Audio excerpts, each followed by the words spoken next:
प्रिय छात्रों, आप सभी का हार्दिक स्वागत है। मैंने कक्षा 12 सामान्य हिंदी का पाठ्यक्रम चैनल पर अपलोड किया है, जिसे देखकर आप में से कई छात्रों ने मुझे फ़ोन किया और मेरे व्हाट्सएप पर आकर कमेंट किया कि सर, हिंदी साहित्य के इतिहास में इस साल कमी की गई है, किंतु आपने मूल वीडियो में सभी काल पढ़ने के लिए कहा है। ऐसा क्यों? इस प्रश्न का उत्तर देने से पहले क्या पाठ्यक्रम है, मैं पहले उससे आपको अवगत करा दूं। अगर आप पाठ्य पुस्तक देखेंगे तो उसमें आपको इस तरह से मिलेगा। हिंदी गद्य साहित्य के इतिहास में हिंदी गद्य का उद्भव एवं विकास, शुक्ल युग, शुक्लोत्तर युग, केवल 2 काल। बाकी भारतेंदु युग और द्विवेदी युग, ये 2 काल नहीं हैं जो कक्षा 11 में चले गए हैं। हिंदी गद्य की विधाएं निबंध, उपन्यास, कहानी, आलोचना इत्यादि। हिंदी गद्य साहित्य के इतिहास में इतना ही आपको मिलेगा। वहां मिलेगा हिंदी गद्य का विकास, इस हेडिंग के अंतर्गत आपको ये लिखा हुआ मिलेगा। इसके बाद हिंदी काव्य साहित्य का इतिहास देखें, यानी हिंदी काव्य साहित्य का विकास, तो आपको केवल आधुनिक काल लिखा हुआ मिलेगा और उसमें भारतेंदु युग, द्विवेदी युग, छायावाद, प्रगतिवाद और नई कविता, केवल इतना ही लिखा हुआ मिलेगा। यानी ये 12 के पाठ्यक्रम में है, शेष कक्षा 11 में है।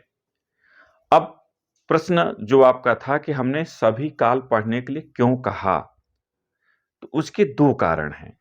पहला कि आप कक्षा 11 में शेष पाठ्यक्रम पढ़ चुके हैं और कक्षा 12 में शेष पढ़ेंगे, और दोनों का क्रम जब एक साथ हो जाएगा तो आपसे त्रुटियां नहीं होंगी, आपके मन में सारे विचार स्थिर हो जाएंगे, तो आप किसी भी प्रश्न का बहुत सही उत्तर दे सकेंगे, क्योंकि ये बहुविकल्पी आएगा और यहाँ आपका दृष्टिकोण फिक्स होना चाहिए, अन्यथा आप गलत विकल्प का चुनाव कर सकते हैं। किंतु दूसरा जो सबसे महत्वपूर्ण कारण है वो यह है कि हमने देखा है कई वर्षों का अंशाल पेपर कि प्रायः प्रश्न पत्र निर्माण करते समय उन कालों से भी प्रश्न पूछ लिए जाते हैं जो पाठ्यक्रम में नहीं होते, और ऐसे में एक बहुविकल्पी प्रश्न या 2 बहुविकल्पी प्रश्न जो थोड़ा हट के आ जाते हैं, वो आपको डिस्टर्ब करते हैं और परीक्षा में आप परेशान होते हैं, मन में टेंशन आ जाता है, जिससे आप अन्य प्रश्न भी सही नहीं कर पाते। इसलिए हिंदी गद्य साहित्य और काव्य साहित्य के इतिहास में यद्यप पाठ्यक्रम इतना ही है, शुक्ल युग और शुक्लोत्तर युग गद्य में, निबंध, उपन्यास, कहानी, आलोचना इत्यादि, और काव्य में केवल आधुनिक काल। अब आधुनिक काल में भी भारतेंदु युग, द्विवेदी युग, छायावाद, प्रगतिवाद और नई कविता, यहाँ प्रयोगवाद शब्द नहीं लिखा है, इतना ही दिया हुआ है।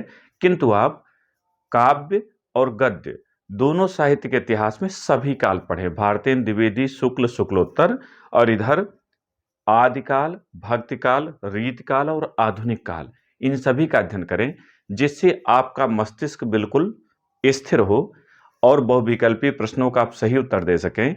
भविष्य में कंपटीशन में आने वाले प्रश्नों में भी आपके मन में कोई संदेह न रहे, संशय न रहे, इसलिए आप इन सभी का अध्ययन करें। इस भाग में इतना ही। फिर एक नए वीडियो के साथ आपसे मिलेंगे। बहुत बहुत धन्यवाद।